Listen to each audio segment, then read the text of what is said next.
castle, as you can see over there. There was an escape tunnel from the castle, and it used to come out here somewhere.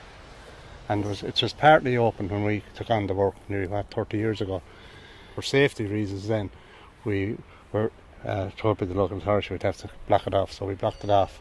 Now we're sorry, and we can't get permission to open it up again, but it probably costs too much anyway. So there was an actual tunnel coming from the castle. I saw the entrance, Sean. Yeah, the exit, we'll say. We were only going about 10 or 12 feet. We could go in so far. You could, yeah. It was blocked off in further. Blocked off in further. Yeah, which could be. But we're often sorry that we'd make a feature of it, and it would be a tourist attraction. It would, yeah.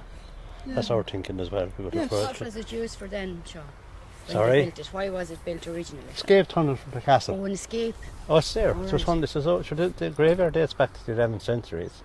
There's something like 432 headstones here, and some of them, there was stones you see in the ground there. That's actually someone's headstone. They hadn't money to put up a headstone. They were put a stone in the ground, and that's it. And they're a nuisance when you're trying to cut the grass, but they're there. And do you have any idea of the date that the tunnel would date from? Well, it would have to relate to the castle and the graveyard, because as I said, this is here since the 11th century. The castle goes back like something similar. So there's some time. Oh, it's hundreds of years. I mean, it could be 1,000 years. You know what I mean?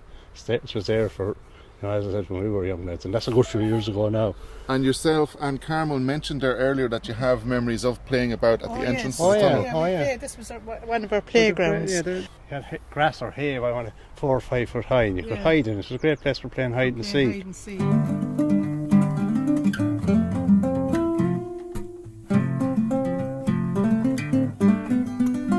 And if I was to ask then, if I was to come into the community and I'd never been here before, and if I was to say, could you tell me about the village, or what is the village about? Friendliness, wasn't it? Families knowing one another all their lives. Intermarriage. Everybody knew about everybody in it. Community spirit. Nobody ever moved into it, did they really? Intermarriage. And you hated moving out of it.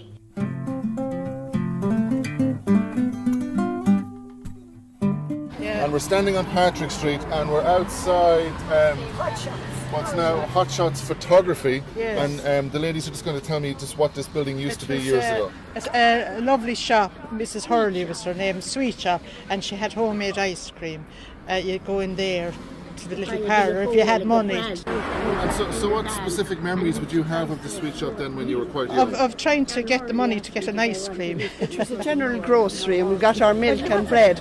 And I remember, in the 40s, coming here with the ration card for the bread. And you had the ration card had little squares, and you were entitled to so many loaves of bread a day, and Mrs. Hurley would write in whatever you had got in each little square on every day. Do you remember the ration cards? I do, I often remember. I remember when the sweets came back out, she'd give you a quarter of sweets, but you couldn't buy any more than the quarter.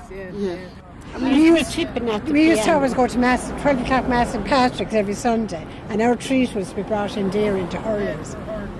And you couldn't wait till the following week. And then Molly Nail had a shop there around the corner, and an orchard. She had an orchard in New where those houses are. And the first time after the war, someone said, go down to the window, there's an orange and pears. We never saw an orange before, till after the war. And everyone all crowded around looking in the window at the oranges.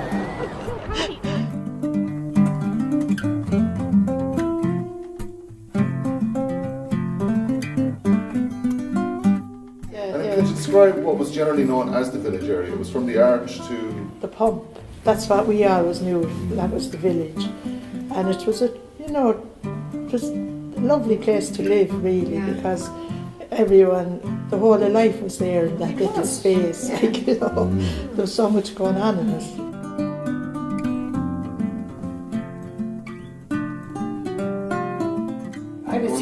I was telling my daughter, Mary was saying about the time that the guards were to get some of the houses, Cochrane Terrace, on the Kids Road, and that the women painted their faces black and went down to protest down at, she said, the courthouse of the town hall.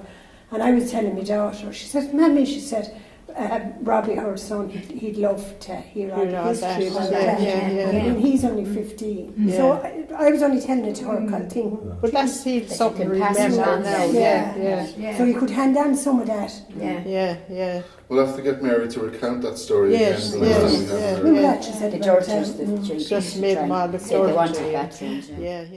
How you got the houses? Yeah, you'd explained to us before the circumstances under which you came to Oh yeah, live they into went Cork down and for Terrace. testing at the town hall. On a Monday night, They were going to and get into the guards. Lord be good to him. Again, a cousin of mine, Richie Bateman, Bisto, as we all knew, was black at face, put into the bath and pulled down outside the town hall. Because Bisto was young. Well, you too as well. Mary was well. Yeah. There was a few in bats. Yeah.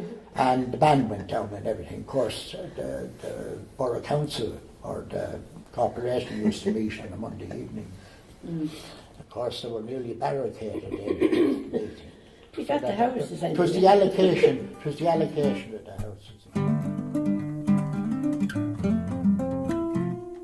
Yeah, but they'd add on big stories. One would tell a story, Yeah, another yeah. would have to have a better one. Yeah. You know that. My father Right. had one about Yeah. coming across from working late and needed to say pitch dark, Yes. 11 or 12 at night. Yeah. And he could hear these chains rattling. Yeah. We used to Oh, love. jeez. He used to tell us this story regularly. Yeah. We still love it every I time. know. And what did you do then? And I looked back and there was nothing there. And I went on again. When I walked, the chains rattled behind him. No one on the street, only him. Oh, God. And eventually he got up to this corner and he stood to see who was coming. And it was a donkey And or a goat with the chain on that had broken loose that was walking behind him. And when he'd stop, the goat would stop. Oh, God. But we'd still be all nervous the next night. Yeah. Tell us the olden days, Daddy. I Tell know, us all yeah, the stories. sure, It was a great story. It was a great story.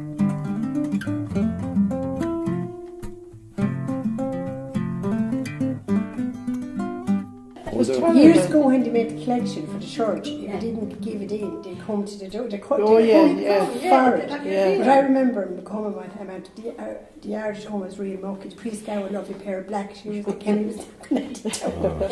And he said to my father, I'm here to collect the money to put the roof on the church.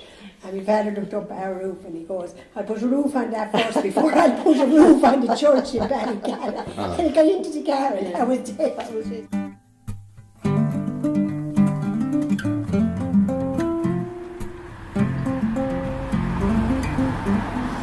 The village pump. This pump was re-erected on the 25th of June 1986.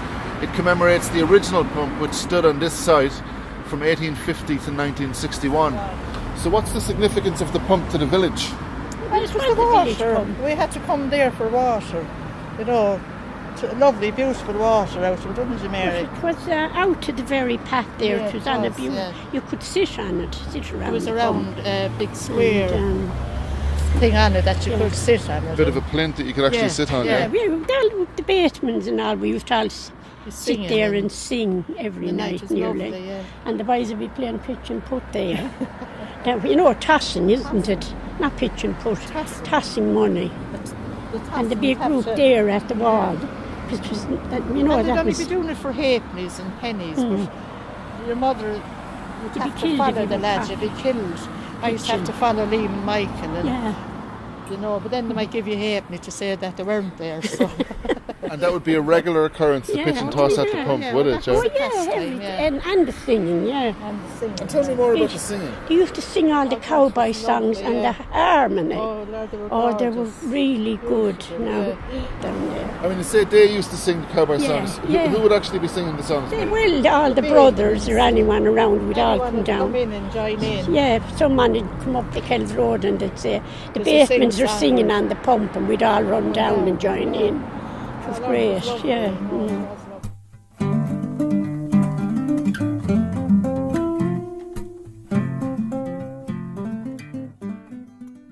There's bosom and be the name of my Hogan, and he's tasting me out of me life. He got a fine daughter named Bridges, and he wants to make her my wife.